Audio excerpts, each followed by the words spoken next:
Hello everybody, my name is Pascal Langlotz and I'm a PhD student at the Technical University of Kaiserslautern. I'm glad to present a paper with the title Causal and Temporal Relationships within the Combination of Lean Production System and Industry 4.0. My presentation is structured in the following way. First of all, I'm going to briefly summarize the background of my research project. Afterwards, I'm going to explain the causal and temporal relationships by itself by introducing a methodical approach to identify these relationships. In the end, I'm going to close with a short conclusion and an outlook. Let's start with the motivation. The question is about why should we combine lean production and Industry 4.0? On the first view, both production concepts are very different.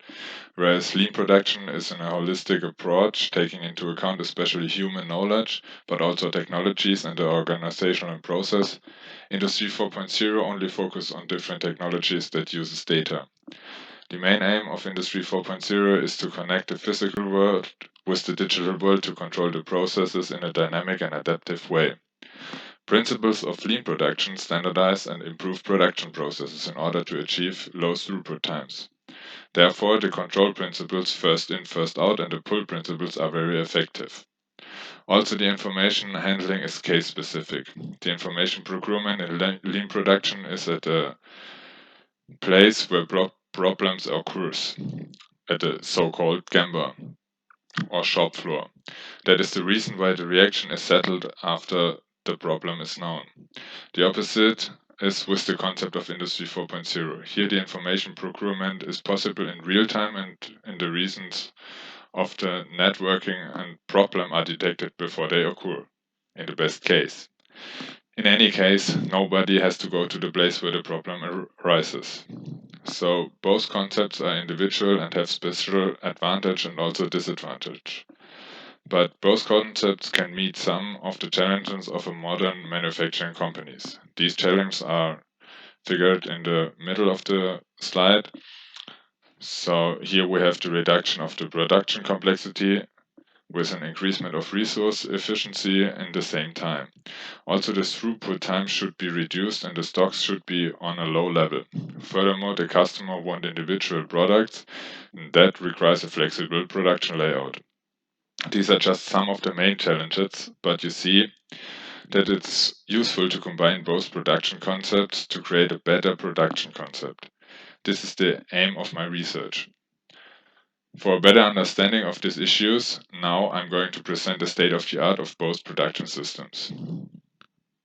Beginning with the lean production system, or in short, the LPS. The LPS is an enterprise individual method library which is manifested in the norm VDI 2870. This norm gives us methods and tools which are related to principles.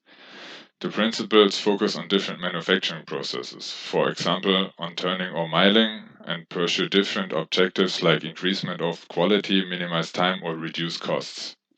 Therefore, a lean production system has three main characteristics. First of all, company processes are focused on the customer wish. It should be only produced what the customer wants. This brings us to the second point, the avoidance of production waste, because waste is everything what the customer is not paying for. This avoidance of waste is achieved with the help of continuous improvement processes. Here the focus is on the worker knowledge and how can the production processes be improved. So the LPS tries to make a cultural change of the employees to achieve a production environment where the workers improve the production processes. In the following, I'm talking about the technologies of Industry 4.0. First of all, I want to talk about how technologies of Industry 4.0 are defined. In my research project, I defined technologies of Industry 4.0 with the help of the technology definition of Günter Schuh. Their technology is the scientific knowledge to solve technical issues by using different techniques. These techniques are the practical procedure of technologies. So, to conclude this generic definition of technologies and techniques to the technologies and techniques in the context of Industry 4.0, a technology of Industry 4.0 is an application that tries to achieve aims of Industry 4.0 by using well-known techniques of Industry 4.0. Then these techniques implement technologies of Industry 4.0 and have at least one of the following characteristics. Techniques of Industry 4.0 can gather data from sensors Furthermore, some of the techniques are able to render or realize the data either on screens or with the help of actuators in manufacturing machines. Also, some techniques are sending and saving the data, for example, in clouds. Newer technologies like digital twins have the ability to interpret the data with the help of the technique of machine learning algorithm. On this slide, you see a hierarchical cluster of the Industry 4.0 technologies. In the brackets are some examples of relating technologies. Beginning on the bottom of this house, the basis technologies are mentioned. These basis technologies like sensors, actuators, communication infrastructure, or the necessary software are used to implement first steps of Industry 4.0. Over there are three pillars. These pillars represent technologies of communication, visualization, and support. These three pillars and the basis technologies are used to connect the physical world with the virtual world. That is the reason why these technologies belong to the physical and data layer, where the techniques can either gathering, sending, rendering, or realizing data. The next layer, cloud and intelligence layer, holds technologies which are used to monitor and analyze conditions of machines or workplaces. Some examples are big data, digital shadow, or artificial intelligence. Here the techniques are able to store and analyze the data. In the last layer, the control layer, techniques are able to interpret data. Here technologies make the condition control completely automated. An example is the automated guided vehicle or just smart products. The existing concepts do not use a holistic method. Either the approaches do not consider all methods of an LPS or the approaches do not consider the technology of Industry 4.0 in a methodical way. The approaches rather investigate parts of the interdependencies with a handful of methods and technologies. So my approach tries to eliminate those gaps. Therefore, I examined the technologies of Industry 4.0 with the help of the platform Industry 4.0, where around about 390 use cases are presented. As a plus, I investigated the literature to find every single technology. Then I clustered them in an adaptive way to make sure that future technologies can fit into the technology cluster. Furthermore, I considered all methods of the norm VDI 2870 to make sure that I have a holistic approach.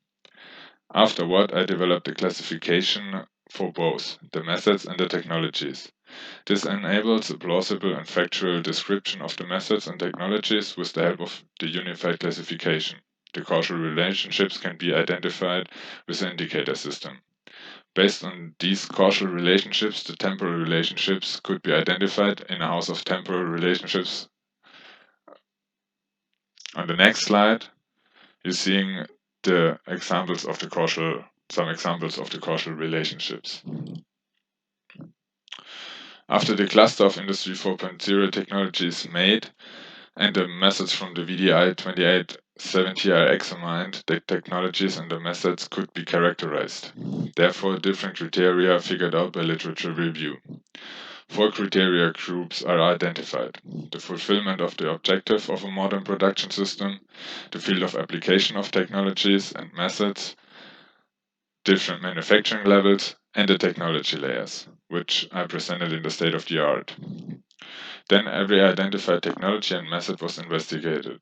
If the technology or method fulfilled the criteria, a dot was made. Based on this, the causal relationships are evaluated. Therefore, 3 evaluation results are possible.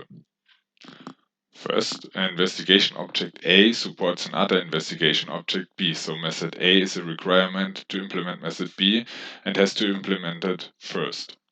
Otherwise, method A is an individual supporting method which has the ability to solve problems of the production system in general. This occurs if only one or a group of investigation objects have the same characteristics in the category aims and the characteristics in the field of application are similar, whereas the other categories are completely different. An example is the digital shadow, which depends on the technology remote control. The second evaluation option is the neutral evaluation. 2 investigation objects are independent if the category aims have no similarities. Then both investigation objects can be implemented with any failures. The last evaluation option appears when all the categories are fulfilled identical. that never happens. Now the temporal relationships can be derived. Based on the comparison matrix of the causal relationships, these temporal relationships are derived and clustered with the help of the mentioned layers. If method A supports another method B, first method A has to be implemented. The supporting methods on the bottom can be used in general, so they can be implemented if it is necessary. Basis technologies are the same methods from part of the foundations about the technologies. These basis technologies are a first step to implement Industry 4.0 and occurs in every other technology, at least one of them. On this house of temporal relationships, all methods of the CIRPe2020 are considered. Some of them can be enriched or supported by Industry 4.0 technologies. The most methods have to be implemented on the shop floor or the physical layer. Here, some technologies of the cluster visualization and communication can enrich these methods. In addition, some technologies cannot combine with methods of the LPS. For example, the digital shadow or the remote control, which are based on the condition monitoring and analytics layer. On the top layer, the control and planning layer methods of the production organization can be implemented. These methods cannot be enlarged by technologies of Industry 4.0. But technologies of Industry 4.0 can deliver useful information for these methods. For example, sensors, which work on the shop floor, can provide important data in real time to the method target management. So the management make decisions on basis of actual real-time data. All the methods and technologies have the aim to improve objectives of the production system, which you see in the roof of this slide. To come to an end, I will give you a short summary. I explained the term technology and techniques in the context of Industry 4.0, and I presented a cluster of Industry 4.0 technologies that is adaptable for future technologies. Furthermore, I presented an objective approach that is usable to detect causal and temporal relationships between the methods of an LPS and the technologies of Industry 4.0 by different criteria, like the aims of a modern production system. In addition, I presented an implementation order for technologies, the so-called temporal relationships. So technologies of Industry 4.0 and methods of an LPS can belong together to achieve the aims of a modern production system. For future research, a special analysis on a real production system is necessary. Furthermore, it will be useful to develop a method technology library that can serve as a guideline on the shop floor. Besides the practical validation, a theoretical validation of the house of temporal relationships is useful, especially in the context of different production organizations like serial or mass production. In addition, I want to integrate different weightings for the criteria of the causal and temporal relationships to consider the hierarchical importance of the different criteria. Now I'm done with my presentation. I want to say thank you for your attention, and of course, if you have any questions, do not hesitate to ask me. Thank you very much.